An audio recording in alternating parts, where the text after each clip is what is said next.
Now India stood its ground and forced China to end Pangong Tso aggression. Nearly 9 months after India and China got involved in their worst border tensions since the 1967 clash, both sides began a phased disengagement from the southern and northern banks of the Pangong Tso and Ladakh.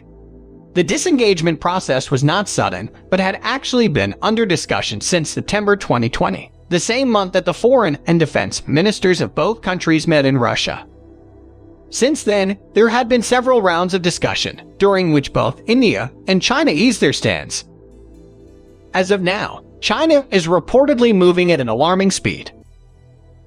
The PLA had pulled back more than 200 armored tanks from the south banks of Pangong Tso, and had positioned 100 heavy vehicles to ferry troops from Fingers on north banks to Sirijap sector east of Finger 8.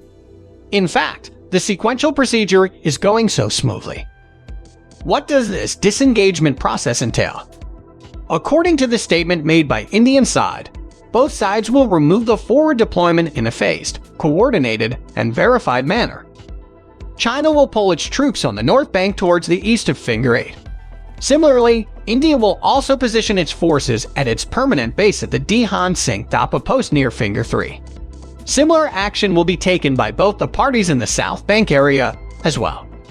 Both sides have also agreed that the area between Finger 3 and Finger 8 will become a no-patrolling zone temporarily till both sides reach an agreement through military and diplomatic discussions to restore patrolling.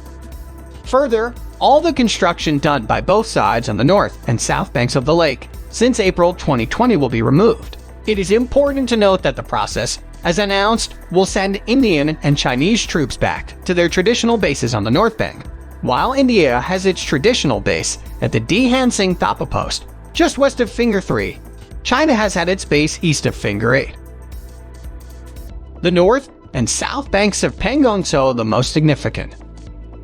What makes the areas around the shores of the lake so sensitive is that clashes here mark the beginning of the standoff.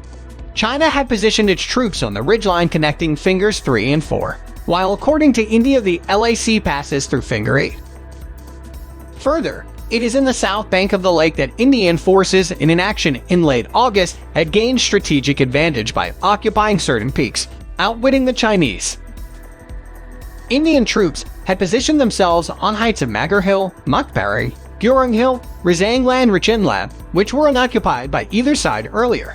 Since then, the Chinese side had been particularly sensitive as these positions allowed India to not only dominate Spanger Gap, which is a 2-kilometer wide valley that can be used to launch an offensive, as China had done in 1962. They also allow India a direct view of China's Moldo garrison. During this power struggle, warning shots had been fired more than once, and troops from the two sides had been sitting just a few hundred meters apart from each other at many of these heights, making the region a tinderbox. Reasons for disengagement.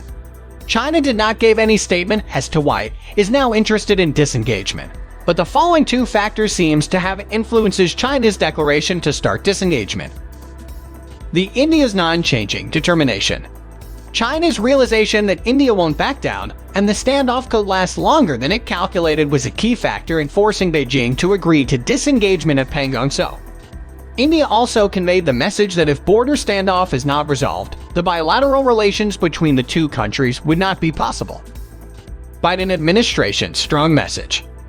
Biden emphasized the U.S. priority of preserving a free and open Indo-Pacific region. The United States would not tolerate China's military assertiveness in the region. China was hopeful that Biden administration would adopt a soft approach to its military misadventures in South China Sea. Last week, America sent warships and 2 aircraft carriers in the South China Sea and asserted freedom of navigation. China got the message that it has to face a hardline policy from the U.S. for next 4 years. Another message by Biden is that the United States will reassert its global role in speaking up for human rights. He said China will pay a price for holding the minority Uyghurs in internment camps and other human rights abuses.